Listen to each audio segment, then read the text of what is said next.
मंगलवार के दिन आने वाले प्रदोष व्रत को मंगल प्रदोष या भौम प्रदोष कहते हैं। आज हम आपको मंगल प्रदोष व्रत की बहुत ही सुंदर कथा सुनाएंगे दोस्तों। बहुत ही जबरदस्त ये कथा है, आपको बहुत अच्छी लगेगी, तो कथा को ध्यान से सुनिएगा। एक नगर में एक वृद्धा रहती थी। उसका एक ही पुत्र था। वृद्धा की हनुमान जी पर गहरी आस्था थी। वह प्रत्येक मंगलवार को नियम पूर्वक व्रत रखकर हनुमान जी की आराधना करती थी। एक बार हनुमान जी ने उसकी श्रद्धा की परीक्षा लेने की सोची। हनुमान जी साधु का वेश धारण कर वृद्धा के घर गए और पुकारने लगे कि है कोई भक्त जो कि हनुमान जी की भक्ति करता हो, जो हमारी इच्छा पूर्ण करे। यह पुकार सुनकर वृद्धा आई बाहर और बोली, आज्ञा महाराज। हनुमान जी वेशधारी साधु का रूप बनाए हुए थे। बोले, मैं भूखा हूँ, भोजन करूँगा तो थोड़ी जमीन लीप दे। वृद्धा दुविधा में पड़ गई। अंततः हाथ जोड़कर बोली, महाराज, लिपने और मिट्टी खोदने के अतिरिक्त आप कोई दूसरी आज्ञा दें, मैं अवश्य पूर्ण करूंगी। साधु ने 3 बार प्रतिज्ञा कराने की बात कहा, तू अपने बेटे को बुला, मैं उसकी पीठ पर आग जलाकर भोजन बनाऊंगा।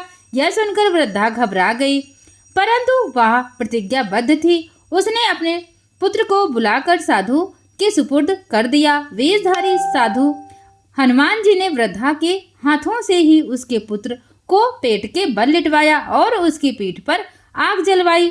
आग जलाकर दुखी मन से वृद्धा अपने घर में चली गई। इधर भोजन बनाकर साधु ने वृद्धा को बुलाकर कहा, तुम अपने पुत्र को पुकारो ताकि वह भी आकर भोजन कर ले। इस पर वृद्धा बोली, उसका नाम लेकर मुझे और कष्ट ना पहुंचाओ। लेकिन जब साधु महाराज नहीं माने तो वृद्धा ने अपने पुत्र को आवाज लगाई। अपने पुत्र को जीवित देखकर वृद्धा को बहुत आश्चर्य हुआ और वह साधु के चरणों में गिर पड़े। हनुमान जी अपने वास्तविक रूप में प्रकट हो गए और वृद्धा को आशीर्वाद दिया, क्योंकि हनुमान जी उसकी भक्ति से बहुत प्रसन्न हुए।